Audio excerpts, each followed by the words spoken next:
दादी नानी के टाइम से हम सुनते आ रहे हैं कि बारिश के सीजन में करेला खाना बहुत ही फायदाकारक होता है, लेकिन करेले का नाम सुनते ही सभी के नाक मुंह फूल जाते हैं, स्पेशली बच्चों के, क्योंकि बच्चों को करेला बिल्कुल भी पसंद नहीं होता है। लेकिन आज मैं आपके साथ ऐसी भरवा करेले की रेसिपी शेयर कर रही हूँ जिससे बच्चे भी उंगलियां चाट करके खाएंगे। एकदम टेस्टी सा चटपटा सा ये सब्जी बनेगा और बहुत ही सिंपल है। तो उसके लिए सबसे पहले क्या करेंगे, मैंने यहाँ पे करेला ले लिया है, तो करेले के अंदर के बीज हटा के इसको वॉश करके हम प्रेशर कुकर में डाल देंगे। और साथ ही में मैं यहाँ पे एक आलू ले रही हूँ, तो आलू की क्वांटिटी आप यहाँ पे कम ज़्यादा कर सकते हो। तो ज़रूरत के हिसाब से इसमें पानी डाल के इसको हम मीडियम फ्लेम पे 4 से 5 विसल तक हम इसको स्टीम करेंगे। और मैंने इसमें कुछ भी नहीं डाला है, सिंपल ऐसे ही बॉईल करने के लिए रख दिया है। जब तक कि आलू और करेला हमारा स्टीम हो रहा है तब तक हम दूसरी तैयारी कर लेते हैं। तो ज़्यादा बॉईल ना हो जाए उसका भी ध्यान रखना है, वरना क्या होगा, करेला हमारा टूटता जाएगा। और 3 से 4 विसल के बाद आप देख सकते हो करेला और आलू हमारा स्टीम हो गया है। अब इसको छान के अलग कर लेंगे। तो मैंने यहाँ पे करेला एक प्लेट में निकाल लिया है और आलू को भी एक बाउल में ट्रांसफ़र कर दिया है। अब मसाला तैयार करेंगे, तो उसके लिए मैंने यहाँ पे आधा कप यहाँ पे नमकीन लिया है। तो नमकीन की वेराइटी आप कोई भी ले सकते हो, जो भी आपके पास अवेलेबल है वो। और नहीं है तो आप यहाँ पर बेसन को भून के भी यहाँ पे यूज़ कर सकते हो। तो जो भी नमकीन आप यूज़ करें उसको मिक्सी के जार में हम ग्राइंड करके यूज़ करेंगे। तो इसे साइड में रख देंगे और आलू के छिलके हटा देंगे। तो आलू डालने से ये सब्जी का टेस्ट बहुत ही मस्त आता है, तो बच्चे भी इसको बहुत ही खुशी से खा लेते हैं। तो आलू के छिलके हमने हटा के तैयार कर लिया है और जो नमकीन को हमने ग्राइंड किया था वो भी इसके साथ में डाल देंगे।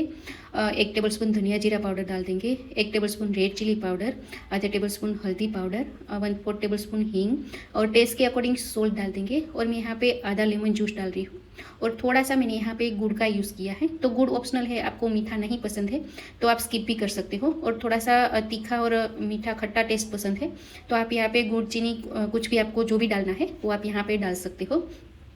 और फ्रेश धनिया आप इसमें डालना चाहे तो डाल सकते हो। अब क्या करेंगे, अच्छे से सारे मसाले को हम मिक्स कर देंगे। और आप ज़्यादा क्वांटिटी में बना रहे हैं तो आप यहाँ पे क्वांटिटी डबल भी कर सकते हो। और ये हमारा एकदम चटपटा सा खट्टा मीठा तीखा सा स्टफिंग बनके तैयार हो गया है। अब क्या करेंगे, करेले को इस तरह से बीच में इसको स्टफ कर देंगे। तो मैंने जब करेले को बॉईल करने के लिए रखा था तभी मैंने इसके बीज हटा के ही इसको बॉईल करने के लिए रख दिया था। तो इसको पहले हम क्लीन करके फिर बॉईल करेंगे और इस तरह से स्टफिंग हम अच्छे से इसमें फिल कर देंगे। तो इसी तरह से हमें सारे करेले भर के तैयार कर लेने हैं। तो आपके पास छोटे वाले करेले हैं तो आप पूरा ही करेला यूज़ कर सकते हो इस तरह से। और बड़ा करेला है तो आप इसके छोटे पीसेस भी करके इसको यूज़ कर सकते हो, दोनों में चलेगा। हाफ हाफ करके भी आप इसको यूज़ कर सकते हो और ऐसे भी यूज़ कर सकते हो। तो इसका टेस्ट स्टफिंग से ही आता है। तो आप इस तरह से स्टफिंग बनाओगे तो घर के सभी लोग बहुत ही मज़े से करेले की सब्ज़ी खाएंगे। तो हमने सारा ही करेला स्टफ़ करके तैयार कर लिया है। अब क्या करेंगे, एक कढ़ाई रख देंगे। तो मैंने यहाँ पे 3 टेबलस्पून ऑयल गरम करने के लिए रख दिया है। ऑयल अच्छा गरम हो जाए फिर हम इसमें थोड़ा सा ज़ीरा और थोड़ी सी हींग डाल देंगे। और जो हमने करेला स्टफ़ करके रखा था वो सारे ही करेले हम इसमें डाल देंगे। तो करेले को हमें 3 से 4 मिनट तक ऐसे ही हम ऑयल में पहले इसको फ्राई करेंगे। तो इस तरह से आप पहले करेले को रोस्ट करोगे तो इसका टेस्ट बहुत ही मस्त आता है, इसलिए इसको ज़रूर से 3 से 4 मिनट ऐसे उलट पुलट करके अच्छे से हमें इसको रोस्ट कर लेना है।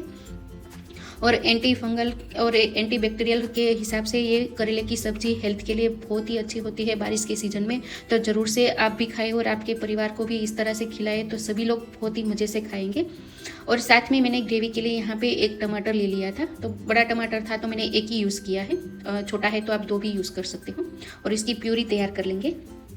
और क्या करेंगे, मैंने यहाँ पे गार्लिक को 3-4 गार्लिक की क्ल्यू को मैंने यहाँ पे ग्रेट करके डाल दिया है। तो आपको गार्लिक नहीं पसंद है तो आप स्किप भी कर सकते हो।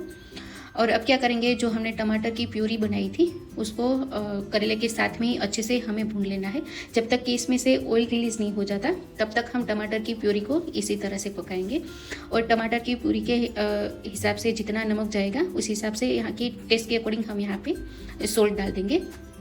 और 3 से 4 मिनट तक हम इसको ऐसे ही पकाएंगे ताकि टमाटर की प्यूरी हमारी अच्छे से पक जाएगी और इसमें से ऑयल भी रिलीज़ हो जाएगा। जब तक कि ये सब्ज़ी हमारी बन रही है साथ ही में हम दूसरा काम साथ में निपटाते जाएंगे। तो आप देख सकते हो कि इसमें से ऑयल भी रिलीज़ हो गया है। आप देख सकते हो कितनी मस्त हमारी ये ग्रेवी पक गई है। अब क्या करेंगे, जो हमने स्टफिंग बनाया था वो इस तरह से अभी टमाटर की ग्रेवी के साथ में ही हम पका लेंगे। तो 1 से 1.5 मिनट तक ऐसे ही हम इसका स्टफिंग पका लेंगे।